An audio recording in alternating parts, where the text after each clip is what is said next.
Welcome to Saurabh Sir's classes. Today in this video, I will be talking about NTA UGC NET or JRF. I have already talked about this UGC NET or JRF in one of the previous video, but with economic subject in particular. So in this video, I will be dealing with English subject in particular. But you may not have watched that video, so I will be again giving an overview on this topic. What is NTA UGC NET or JRF? Let's come at the very beginning to the full form. NTA, that is National Testing Agency. UGC, University Grants Commission. NET, National Eligibility Test, and JRF, Junior Research Fellowship.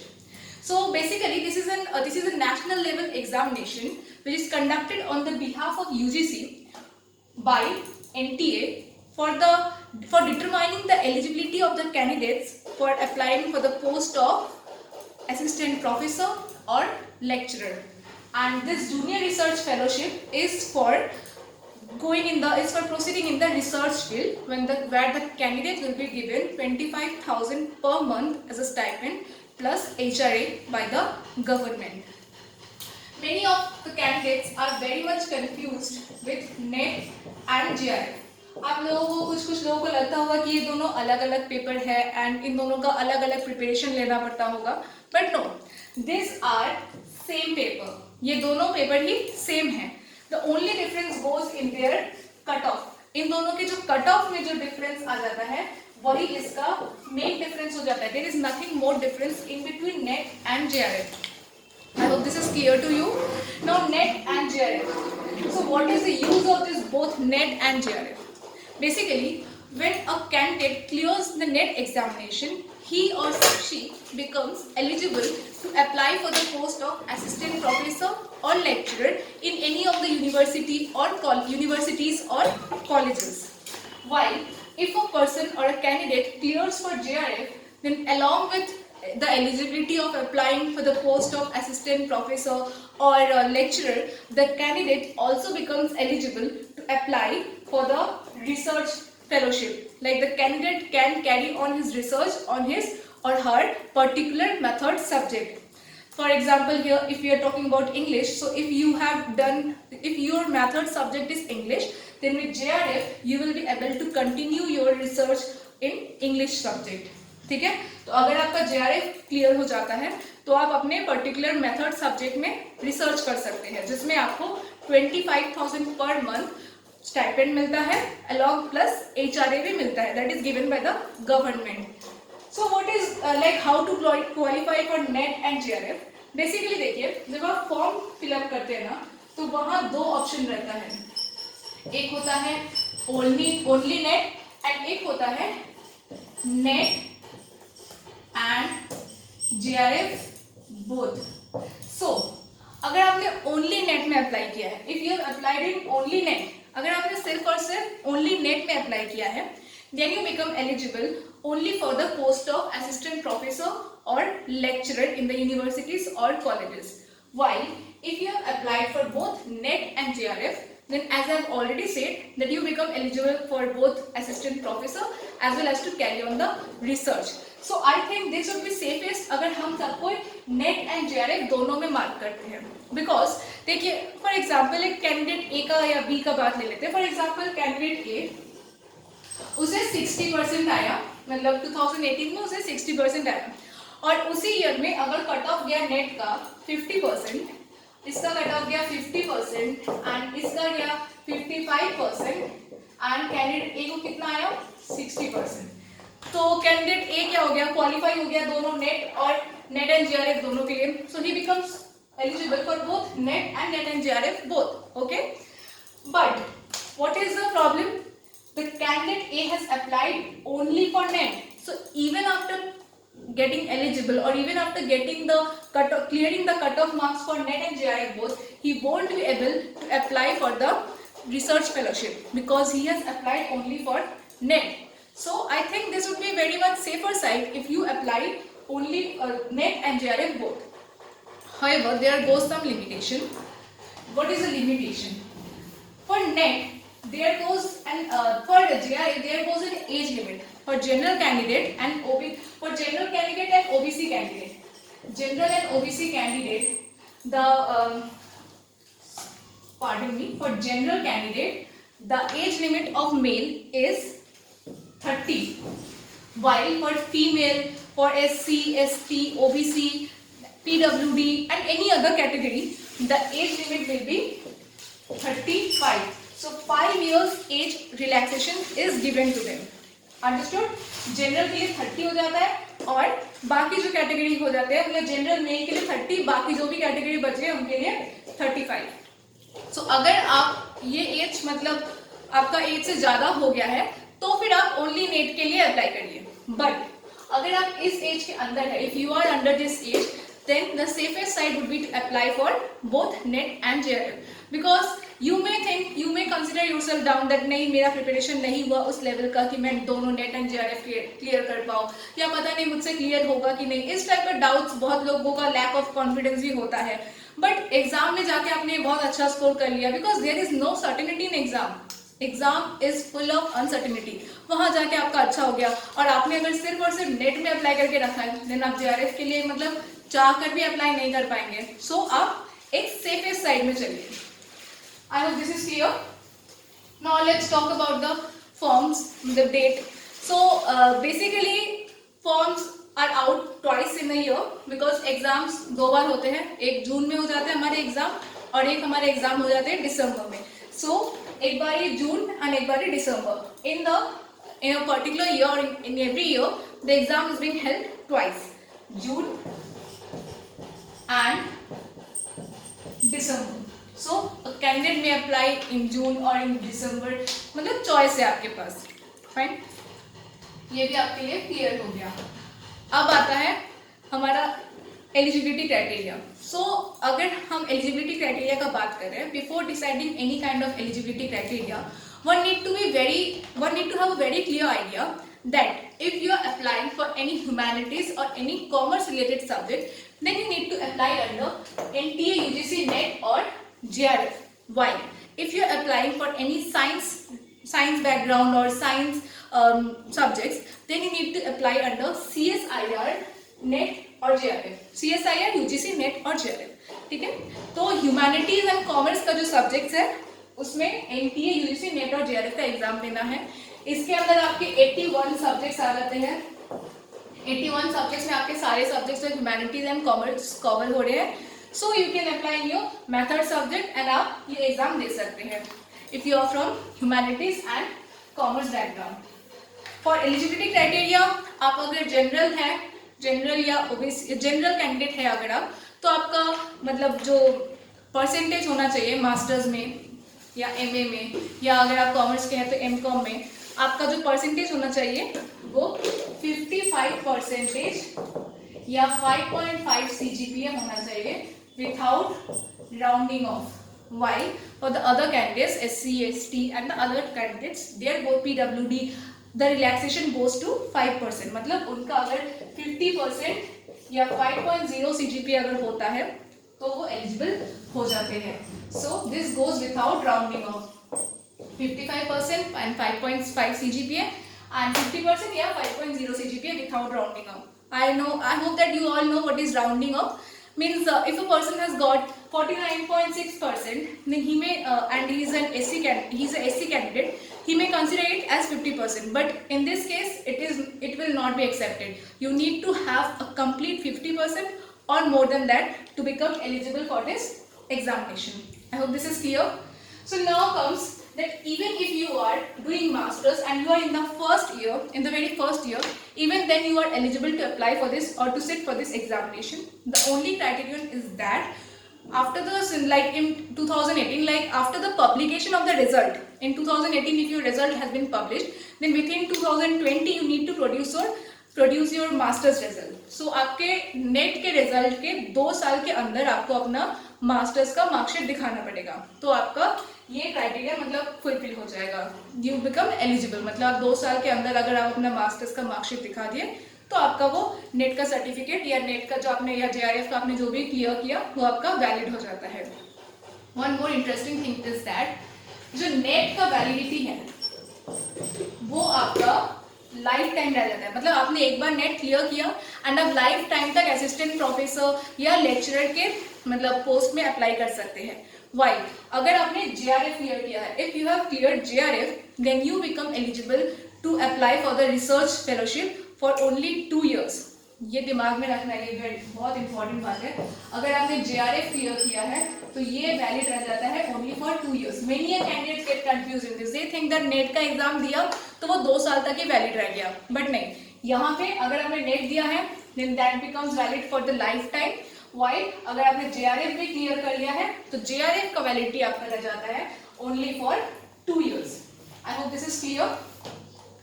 So 2018 जून की तक, मतलब this used to be a offline mode of exam, but after 2018, after this जून 2018 जब दिसंबर में NTA ने ले लिया इसका in charge, मतलब पहले तो CBSE ये एग्जाम कंडक्ट करवाते थे, but since December 2018 NTA took over its charge, and जब से NTA ने इस एग्जाम को ले लिया तब से ये CBT मोड में एग्जाम होने लगे, मतलब कंप्यूटर बेस्ड टेस्ट एग्जाम होने लगे। सो इसमें पहले 3 पेपर होते थे, बट अब दिसंबर 2018 से यहाँ पे सिर्फ 2 पेपर होते हैं। Okay, 2 papers. पहला पेपर हो जाता है वो जनरल पेपर हो जाता है जिसमें 50 MCQ रहते हैं, एंड दूसरा पेपर हो जाता है subject specific paper.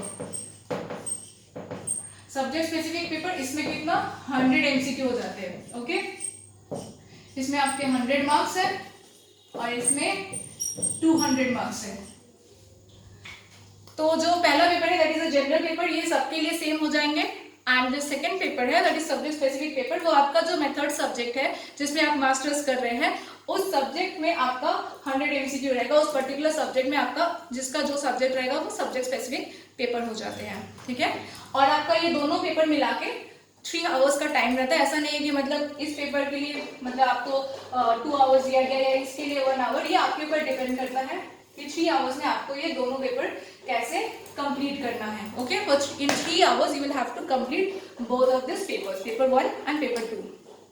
Now let's come to the very important thing that is syllabus.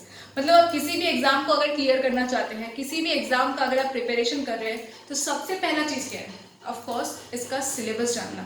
If you know the syllabus by heart, if you have a very clear idea about the syllabus, then it becomes, clearing the course of preparation becomes much easier. So यहाँ पे आप देख सकते हैं कि 10 topic हैं। There are 10 topics. What are the first 4 topics? First is drama, second is poetry, third is fiction, short story, fourth is non-fictional prose. ये 4 topic हैं। एंड आपको मतलब हम आपको डिस्क्रिप्शन बॉक्स में इसका लिंक दे देंगे from where to download the syllabus. Okay, उस सिलेबस को डाउनलोड करने के बाद आपको उसका एक डिटेल स्ट्रक्चर मिल जाएगा which you need to have a very clear idea. Okay, so we will be providing you the link in the description box. Alright, drama, poetry, fiction, short story and non fictional prose. After this एक type का note दिया हुआ है। उस note में कहा गया है कि कंप्रीहेंशन बेस्ड क्वेश्चंस भी इन चारों से पूछे जा सकते हैं। मतलब ऐसा नहीं है कि drama, poetry, fiction, short story, non fictional prose इसमें से एकदम डायरेक्ट क्वेश्चन पूछे जाएंगे।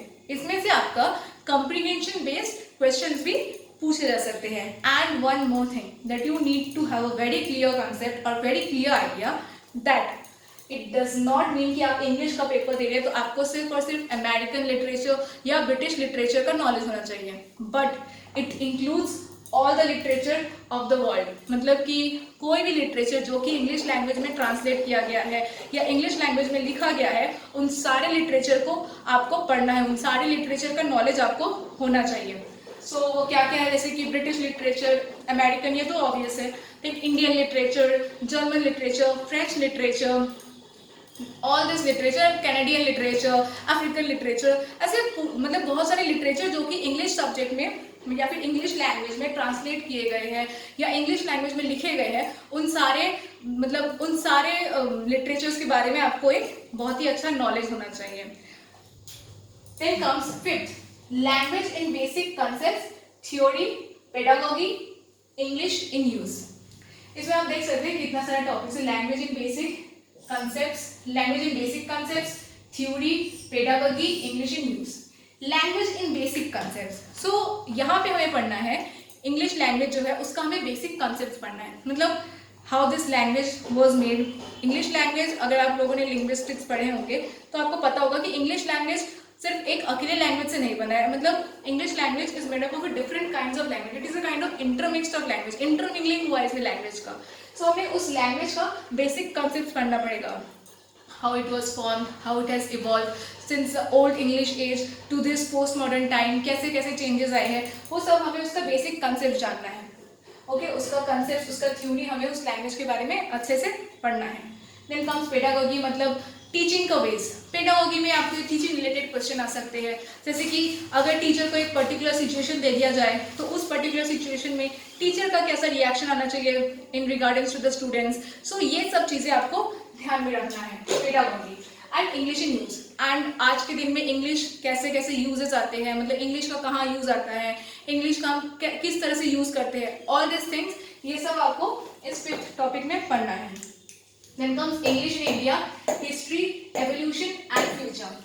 As you all know that English is not our language. Means हमारा main language तो English है नहीं, but now it has become one of the most important languages of the country. मतलब English आज हमें हर field में लग रहा है, मतलब be it in studies, be it in job, be it in interview, society में, मतलब हर जगह हमें English का ज़रूरत पड़ रहा है। ये एक तरह से हमारा ऑफिशियल लैंग्वेज हो चुका है। ओके, बट इंग्लिश हमारे लिए एक फॉरेन लैंग्वेज है। ओके, सो इंग्लिश हमारे लिए फॉरेन लैंग्वेज है, तो इसका एक हिस्ट्री है, इसका एवोल्यूशन हुआ है, और इसका फ्यूचर में क्या यूजेस होगा ये हमें पढ़ना है। So we can divide it in basically pre independence English, post independence English and the future of English. So pre independence English, pre independence English मतलब इंडिपेंडेंस के पहले इंग्लिश का क्या कंडीशन था, या इंग्लिश किस तरह से इंट्रोड्यूस हुआ हमारे कंट्री में, वो हमें पढ़ना है।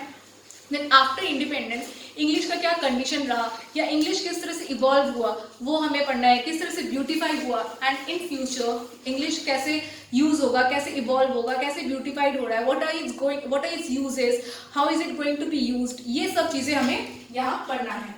बिकॉज इंग्लिश आज हमारे लिए बहुत इंपॉर्टेंट एक लैंग्वेज हो चुका है, तो हमें इसके बारे में पूरा अच्छे तरीके से पढ़ना है। आजकल आप कोई भी नॉवेल्स, ड्रामाज, पोइट्री, हर एक चीज़ इंग्लिश में लिखा जा रहा है। सो इंग्लिश आप समझ सकते हैं कितना इंपॉर्टेंट हो चुका है, तो हमें इंग्लिश को पूरा हिस्ट्री से लेकर फ्यूचर तक पढ़ना है। Then let's come to cultural studies. Cultural studies क्या है? Cultural studies is basically the study of culture and its impact in our lives, in the literature, in सारी चीज़ों में आता है कल्चरल स्टडीज। तो कल्चर हमारे लाइफ में हम जानते हैं कि बहुत एक बड़ा इम्पैक्ट छोड़ के जाता है। तो कल्चरल स्टडीज में हमें बेसिकली कार्ल मार्क्स, इन सब का थ्योरी, मतलब कार्ल मार्क्स के बारे में हमें अच्छे से पढ़ना है। देन कल्चरल में आप कह सकते हैं जॉन बॉड्रिलार्ड, इन सब के बारे में अच्छे से पढ़ना है। There are various theoreticians of cultural studies जिनके बारे में हम पढ़ सकते हैं, टी.एस. एलियट, मैथ्यू आर्नल्ड, इन सब के बारे में भी आप पढ़ सकते हैं। There are various cultural theoreticians जिनके बारे में हम पढ़ सकते हैं, जिनका राइटिंग्स हमारे लिए बहुत ज़्यादा इन्फ्लुएंसिंग हो जाता है for studying this culture. Now comes literary criticism. Literary criticism क्या होता है? Literary criticism is basically the interpretation और the analysis of the literary work, मतलब लिटरेरी वर्क्स जो लिखे गए हैं उनका एनालिसिस करना, उनका इंटरप्रिटेशन करना, that is literary criticism. Okay, तो लिटरेरी क्रिटिसिज्म में आपको बहुत सारा ऐसा हो सकता है जिसमें कि आपको किस तरह से एनालाइज करना है या किस तरह से आपको लिटरेरी क्रिटिसिज्म को इंटरप्रेट करना है, all this things becomes very important in literary criticism part. Then comes literary theory post World War II. What is literary theory?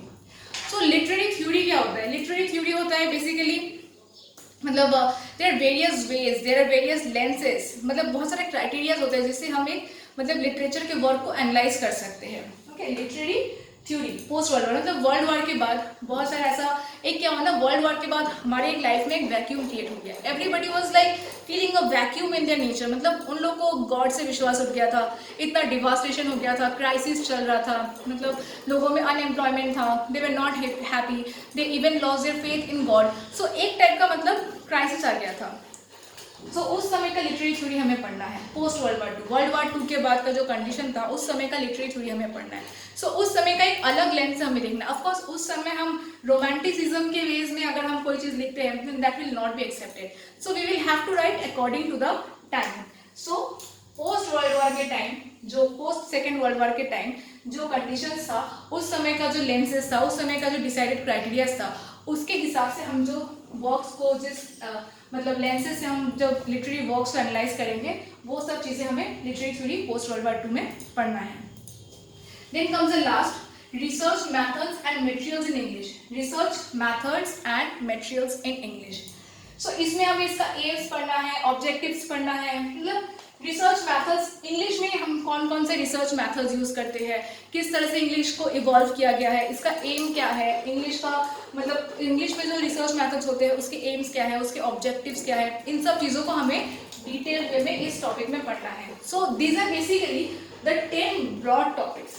10 broad topics हमें दे दिया है, अब इसके बारे में हमें अच्छे से इसे पढ़ना है। ब्रॉड टॉपिक्स को हम चाहे तो सब टॉपिक्स में डिवाइड करके पढ़ सकते हैं। हम चाहे तो इन चारों को एक सब टॉपिक में डिवाइड किए, इन सब टॉपिक्स में डिवाइड कर करके पढ़ने से क्या होता है, हमारा कंसेप्ट बहुत जल्दी क्लियर होता है। So dividing this units into various subtopics in a way refines our concepts. It becomes easier to understand the things. It becomes easier to grasp the thing. So we will divide. So when we will further proceed in these things, we will divide these topics into subtopics, and then we will try to understand each and every topic in its full length detail. Because हमारा concepts बहुत ही अच्छे से clear होने चाहिए. I will suggest कि जब आप masters के फर्स्ट ईयर में है, whenever you have enrolled yourself in the first years of masters or PG courses, then try to prepare from the very first year.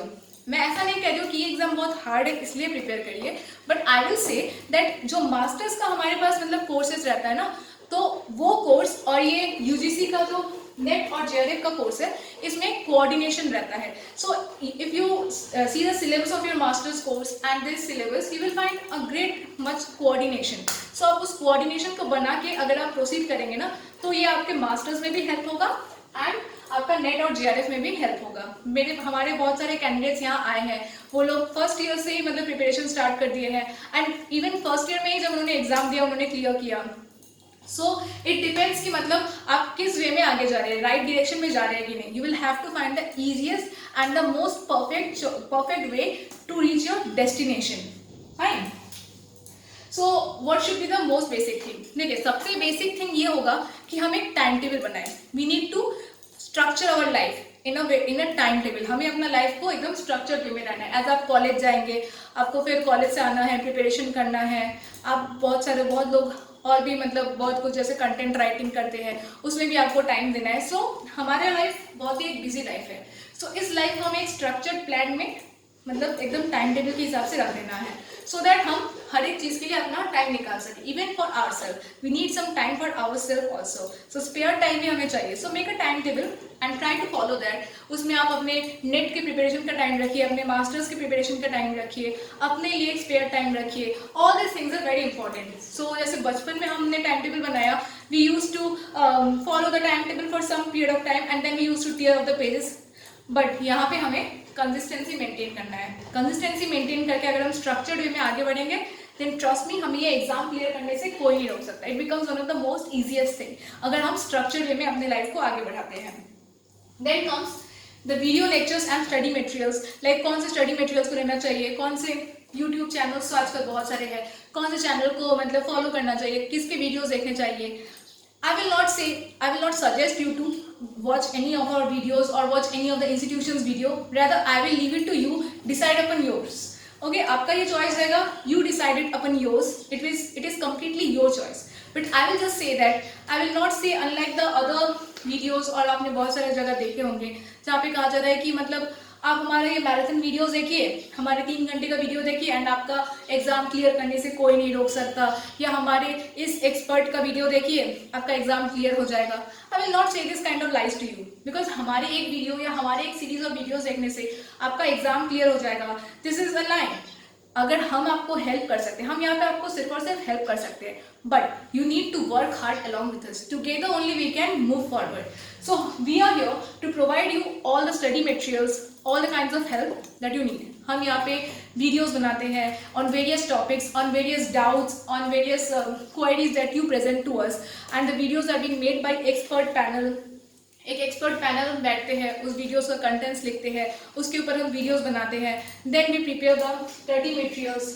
Study materials are prepared by various professors who are teaching in very well reputed universities, वो हमारे साथ बैठ के study materials बनाते हैं so that we can provide you the most perfect and the most right decision of your life. We can provide you the most perfect notes or the most required kind of study materials that you need to clear this examination. Okay, now comes mock test. देखिए हम बचपन से सुनते हुए आ रहे हैं कि अगर हम एग्जाम देंगे तो हमारा डर हटेगा. Of course this is very true. Like mock test in a way defines our knowledge. It in a way helps in doing revisions. Like अगर आपने मॉक टेस्ट में इन्वॉल्व किया है, सो अपने आप को इनरोल कर लिया है, तो उससे क्या हो रहा है, आप हर समय मॉक टेस्ट दे रहे हैं, हर वीकली मॉक टेस्ट दे रहे हैं, मंथली मॉक टेस्ट दे रहे हैं. इससे क्या होता है कि मतलब when you are studying and giving the mock test, you realize that how far you have studied or on which topics you need to focus more, what are the kind of questions that come, what is the pattern, you will understand all of these things. And trust me, giving this mock test will help you in the greatest way. हमारे पास बहुत सारे ऐसे candidates हैं जो हमारे mock test के series को लिए हैं and they are very very happy for us, क्योंकि उन्होंने हमें बहुत ही अच्छा पॉजिटिव रिस्पॉन्स दिया है. they have now cleared this examination and वो लोग आज बहुत ही अच्छे पोजीशन पे काम कर रहे हैं. मतलब किसी कॉलेज के वीसी या वीसी के जस्ट प्रो वीसी के पोस्ट में भी एक काम कर रहे कैंडिडेट को हम जानते हैं जो हमारे यहाँ से पढ़ के प्रो वीसी के पोजीशन पे काम करते हैं. सो all these things, you know, all these things gives us immense happiness. हमारे कैंडिडेट जब जाके इतने सक्सेसफुल होते हैं तो it gives us a great deal of happiness because we are here to provide you all the kind of help. Like your success is our prime aim. So along with mock test, what we give is doubt clearing session, which is very important. Doubt clearing session. So doubt clearing session क्या है? Doubt clearing session जब आप मतलब exam दे रहे हैं तो आपका exam देने के बाद बहुत सारे डाउट्स आपके मन में आ सकते हैं, बहुत सारे क्वेरीज उठ सकते हैं which needs to be answered analysed very carefully. अगर आप उस डाउट्स को कैरी ऑन करके एग्जाम में लेके चले जाते हैं देन क्या होगा, वो आपका डाउट्स एग्जाम तक रह जाएगा. एग्जाम में एक ऐसा इन्वायरमेंट रहता है जहाँ पे एक डर काम करता है, जहाँ पे मतलब हम थोड़ा नर्वस रहते हैं. तो उस टाइम में ना अगर हमारा कंसेप्ट क्लियर नहीं होगा, कैंडिडेट्स क्या होते हैं कंफ्यूज हो जाते हैं. मतलब they get confuse between the things कि ये ऑप्शन भी हो सकता है, वो ऑप्शन भी हो सकता है. ऐसा बहुत सारे लोगों ने कहा कि हम जाके वहाँ कंफ्यूज हो जाते हैं. सो ये कंफ्यूजन तभी आता है जब आपका कंसेप्ट क्लियर नहीं है. तो आपका कंसेप्ट क्लियर करने के लिए हम डाउट क्लियरिंग क्लासेस रखते हैं एंड वो भी 1-to-1 because there are many candidates who face problem in clearing out their doubts in front of everybody. So we conduct 1-to-1 doubt clearing session so that आप अपना doubts, अपना queries हमें खुल के बोल सके and we can help you out. I hope this has been helpful to you. यहाँ मैंने एक overview दिया है, मतलब NTA UGC NET JRF in reference to English subject. यहाँ मैंने एक overview दिया है, इसके syllabus के बारे में बताया है. आप syllabus को हमारे description box के link से जाके download कर सकते हैं. And हमने कुछ structure, strategies ये सब आपको just एक general overview दिया है. फर्दर वीडियोज़ में हम आपको और भी हेल्प करेंगे. Please post your doubts, your queries, your problems in the comment section. We will try to reach to all of you and आपको सारा हेल्प हम प्रोवाइड कर पाएँ. ये हमारा सबसे ज़्यादा मतलब यही हमारा मोटो है कि हम आपको सारा हेल्प दे सके, हम आपके लिए काम आ सके because your success is our prime aim. I hope this has been helpful to you. We will meet in the further videos with your doubts and queries which we will try to solve. Thank you. Take care.